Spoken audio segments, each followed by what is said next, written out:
ফরিদউদ্দিন আত্তার রহমতুল্লাহ আলাইহি তিনি আতর বেচতেন, কি করতেন?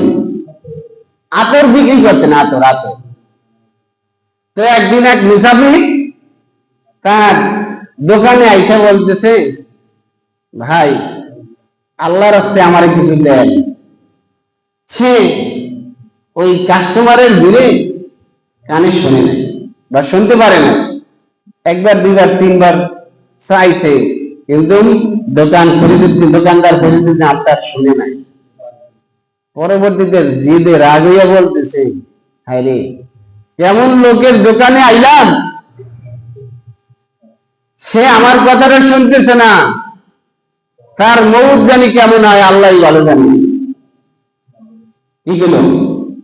ওই ফকির বলল যে এমন লোকের দোকানে আইলাম যে যার কাছে আল্লাহর রাস্তে চাইলাম, সে আমাকে আমার কথা সে কানেই নিল, তার মৌত জানি কেমন হয় আল্লাহ ভালো জানে। এই কথাটা শুনছে, কি করছে? এই কথাটা ফরিদউদ্দিন আত্তার শুনছে। শোনার পরে কিছু, ভাই কি হয়েছে? তুমি কেমন লোক, তোমার মৌত কেমন হবে এটা আল্লাহ ছাড়া কেউ পেতে পারে না, কেমন জানি হয়।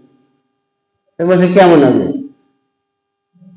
তোমার মৌত কেমন হবে? ফকিরকে বলতেছে তোমার মৌত কেমন হবে, দেখবে আমার মৌত কেমন হবে। তখন ওই ফকির পোটলা বাটলি পাশে রাইখা তার দোকানের সামনে সিধুয়ে শুয়ে পড়ছে। কি করছে? সিধুয়ে শুয়ে পড়ছে।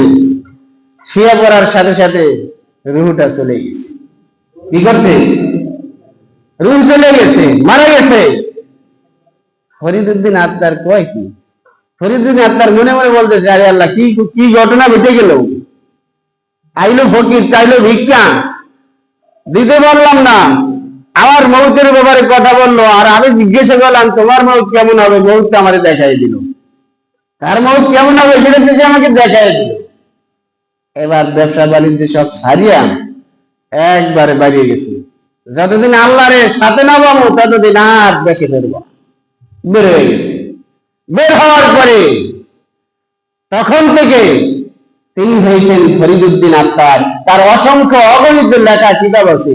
মারিফাত জগতের সম্রাট তাকে বলা হয়। সুবহানাল্লাহ। কি বলা হয়? মারিফাত জগতের সম্রাট তাকে বলা হয়, সুলতানুল আরিফিন।